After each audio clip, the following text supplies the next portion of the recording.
Selamat sore Pak, perkenalkan saya adalah Edna 10 dan 15 dan 06. Di sini saya akan menjelaskan smart home. Jadi ada saya bacakan dulu 11 smart wallet system. Jadi pada tugas ini kita diminta untuk mengembangkan sistem smart wallet berbasis layanan. Harus service-based wallet dengan kompleksitas lebih tinggi dibandingkan sistem wallet biasa. Sistem harus memiliki berbagai tipe akun, transaksi dengan fee, cashback, subscription. Setiap akun memiliki nama pemilik, username, saldo, setiap akun basic akun. Akun ini dapat menerima berbagai jenis transaksi seperti deposit, withdraw, transfer, dan subscription. Setiap transaksi memiliki informasi transaction ID, username, amount, fee, head amount, transaksi, dan deskripsi. Untuk mendukung pengembangan sistem yang lebih fleksibel, transaksi harus direpresentasikan menggunakan konsep pewarisan atau inheritance. Semua kelas model harus ditempatkan pada package smart wallet model, dan driver class harus ditempatkan pada package smart wallet driver. Task satunya atau yang akan menjadi driver satunya ini multi-tap account. Jadi driver yang dikembangkan ini smart wallet driver driver satu. Jadi nanti akan ada inputan dan akan ada sumber inputan yang task kedua transaction fee. Jadi ini pembongkar abstrak memiliki smart wallet model transaction dan properti minimumnya ada ID, username, amount, fee, amount, timestamp, dan subscription.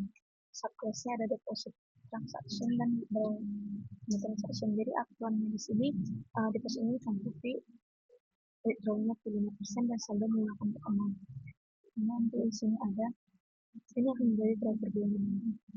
Kemudian ada task 3. Ini adalah subclass baru dengan ada transfer transaction dan cashback transaction. Ada aturannya itu sender fee 2%, receiver mendapat full amount, akan terima cashback 2%, dan cashback dicatat sebagai cashback transaction. Dan saldo pengirim tidak boleh negatif. Ini akan menjadi driver kedua.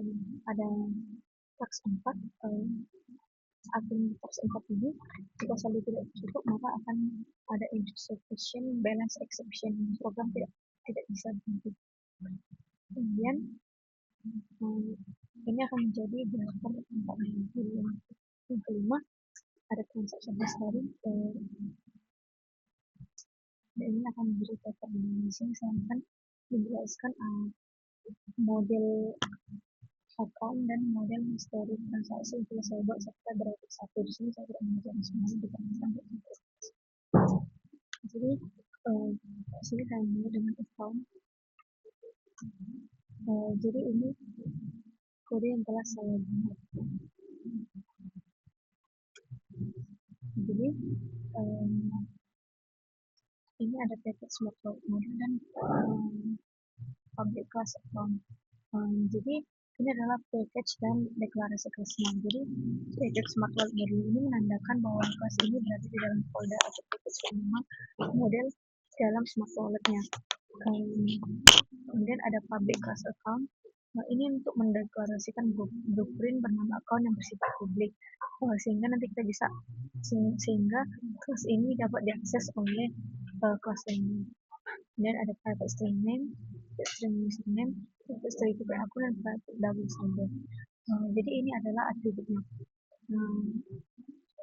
Penggunaan kata kunci private di sini ini adalah enkapsulasi, yang artinya variabel ini nggak bisa dilihat secara langsung dari luar kelas. Dan ini untuk melindungi data juga agar tetap valid dan aman. Kemudian ada public account, string name, string username, string type akun. This name sama dengan name, this username sama dengan username, this type akun sama dengan type akun, dan this saldo sama dengan type akun. Jadi ini adalah konstruktor. Konstruktor ini adalah metode khusus yang pertama kali dijalankan waktu kita membuat objek baru menggunakan perintah new account. Jadi ketika kita minta name, username, type akun saat objek dibuat, nanti ini akan disimpan ke atribut kelas menggunakan keyword list. Ini juga untuk membedakan parameter dengan atribut. Terus ada juga di saldo sama dengan titik nol. Ini menginisialisasi secara otomatis, dan ini turunan dari taksonomi tadi. Kemudian ada public string get name, public string get username, public string get tipe akun, dan public double get saldo. Ini adalah bilateral methods. Jadi karena dia atributnya ini bisa menjadi private, maka kita membutuhkan metode public get agar kelas lain bisa membaca nilai, nama, username, tipe akun, dan saldo. Kemudian ada public void deposit double amount, saldo plus sama dengan amount. Deposit ini menerima metode ini nanti akan menerima uang dan langsung menambahkannya ke dalam saldo dan tidak ada kembalian nilai karena tidak ada void. Kemudian ada public balance withdraw the amount if saldo kurang amount bisa dari 0 return false. Kemudian saldo sama dengan amount return true. Jadi withdraw ini adalah metode penarikan langsung. Jadi withdraw ini tidak boleh menyebabkan saldo negatif. Jadi secara kerja nanti ia akan mengecek dulu jika saldonya nanti dikurangi jumlah penarikan hasilnya minus atau kurang dari 0, maka penarikan akan gagal dan mengembalikan false. Jika cukup, saldo dikurangi dan mengembalikan true sebagai tanda sukses. Kemudian lanjut ke model yang kedua, story transaksi. Boleh saya buat. Nah, jadi pertama ada sama seperti tadi, ada package, smart wallet model, dan public abstract class transaction. Nah, jadi ini deklarasi dari kelas abstrak ini. Kata kunci abstrak di sini berarti transaction adalah sebuah konsep dan kita tidak bisa membuat objek langsung dari kelas ini. Jika kita membuatnya, maka akan menghasilkan error. Jadi kelas ini juga berfungsi sebagai parent class atau induk yang nantinya akan diturunkan ke child class-nya seperti deposit, withdraw, dan transfer transaction. Kemudian ada protect integer ID, protect string username, protect double amount, protect string waktu transaksi, protect string deskripsi. Jadi ini kita menggunakan protect dan tidak private karena protect mengizinkan atribut ini diakses langsung oleh kelas turunannya atau subkelasnya. Jadi ketika kita membuat kelas withdraw transaction, nanti kelas tersebut nanti bisa langsung menggunakan variable amount atau waktu transaksi tanpa harus memanggil get atau set. Kemudian ada public transaction, integer ID, integer username, dan sampai ke di sini. Jadi ini sama seperti di kelas account-nya.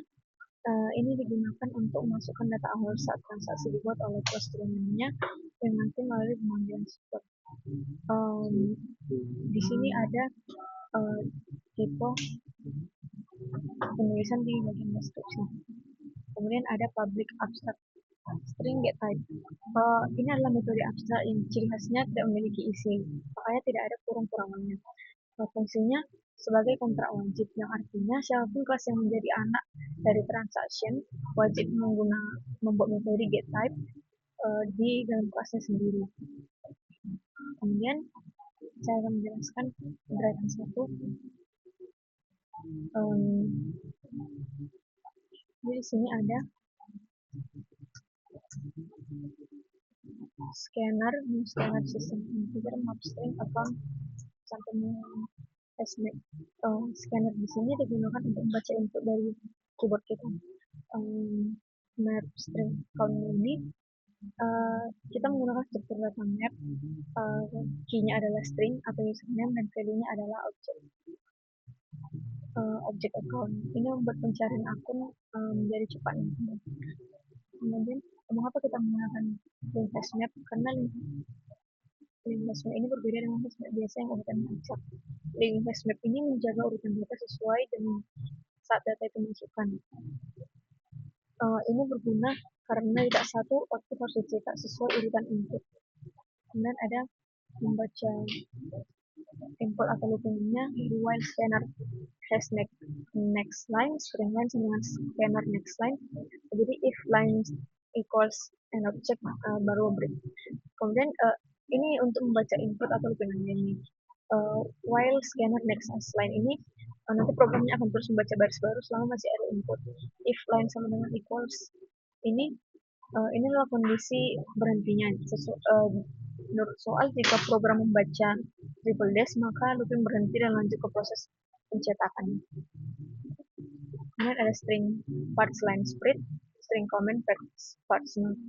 Fungsi split yang ada tanda pagarnya ini akan memotong string berdasarkan karakter pagar. Jadi jika inputnya ada create account, pagar, wiro subblank, pagar, wirsub, pagar basic, maka array parts-nya nanti akan berisi parts namanya create account, part satunya wiro subblank, parts 2-nya wirsub, dan parts 3-nya basic. Kemudian ada if comment equals create account, string name part 1, string name, string username parts 2, string tipe account parts 3. If accounts contains key username, accounts put username, account name, username, tipe akun. Jadi ini untuk membuat akun dan menyimpannya ke mapnya. Program ini mengecek nanti apakah perintahnya adalah create account. Ini juga untuk mencegah program crash atau menyimpan data jika ada orang yang mendaftar dengan username yang sama. Untuk account split ini adalah objek account yang baru dibuat dan dimasukkan ke dalam map. Kemudian ada for account ACC, accounts value, system output get ACC get username plus ACC get name, ACC get saldo, dan tipe akun. Jadi ini adalah untuk mencetak output nanti. Jadi ini looking for each yang akan menelusuri semua akun yang ada di dalam map dan mencetaknya dengan format yang dibesarkan oleh karakter garis. Jadi sekian dari penjelasan kode yang saya buat dalam UTS ini, Pak. Jika ada kesalahan dalam kata saya berminta maaf. Terima kasih.